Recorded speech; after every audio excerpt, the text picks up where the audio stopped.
Alright guys, a quick one. Here, I'll detail how to delete a passkey on WhatsApp. So if you've already created a passkey for your WhatsApp account and now you want to delete it, then here's a video for you. So if at the end of this you found this offer informative, please don't forget to like and then subscribe.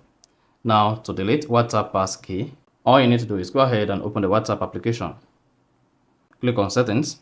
On the Settings page, scroll down, locate and click on Account.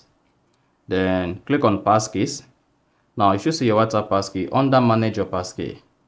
To delete your passkey, click on Delete. Then spot that says Delete passkey. If you delete this passkey, you won't be able to use it to log into your account again.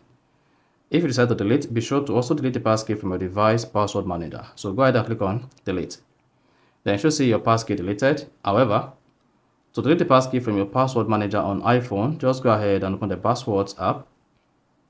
Unlock it. Then come to where you see passkey and click on it. Then select the passkey you want to delete. This.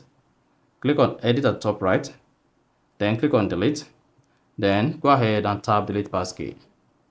And then you're good to go. So that is exactly how to delete WhatsApp passkey on iPhone successfully. So if you found this offer informative, please don't forget to like and then subscribe.